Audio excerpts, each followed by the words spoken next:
Longtemps attendu par les usagers, les travaux d'élargissement et de modernisation de la route nationale numéro 2 sont enfin lancés ce matin. D'une durée de 36 mois hors saison pluvieuse, ces travaux ont un coût de plus de 68 milliards de francs CFA.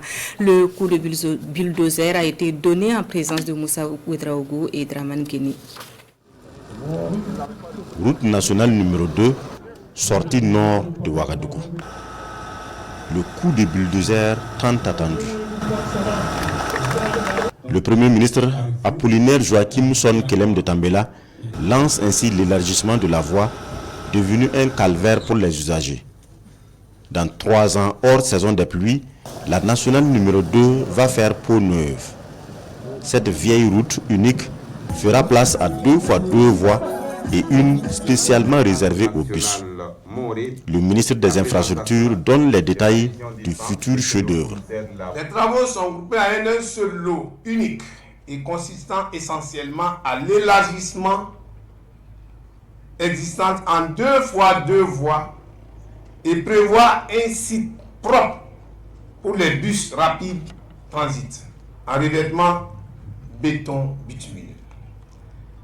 Réaliser des voies de contre-allée servant de voies cyclables et de trafic riverain.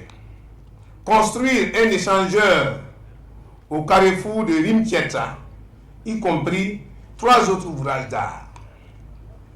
Construire un passage supérieur à l'intersection entre la route nationale numéro 2 et la voie de contournement.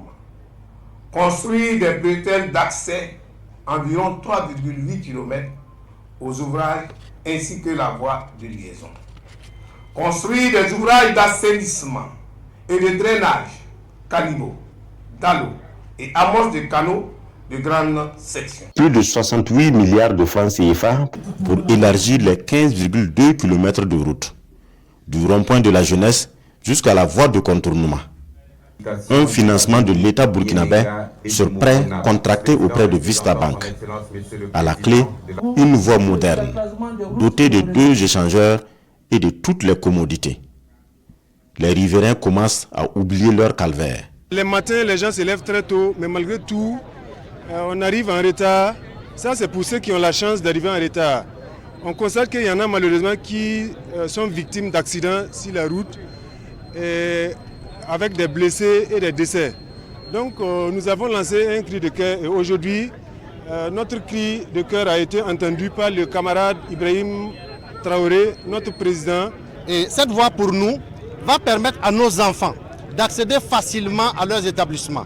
Parce que quand on parle de voie de bus, c'est très important pour nous. Nos enfants sont là, ils sont très loin de leurs établissements et ils vont pouvoir emprunter le bus pour éviter les accidents. Parce que quand ils prennent la voie, nous sommes vraiment très inquiets. Surtout nos femmes. Et également avec cette embellie du prix de carburant, alors l'accès facile au centre-ville va vraiment permettre aux habitants d'économiser par rapport au carburant. C'est l'entreprise PFO Africa Burkina Faso SA qui exécute les travaux. Il lui est demandé le respect strict des délais et du cahier des charges pour une infrastructure de qualité.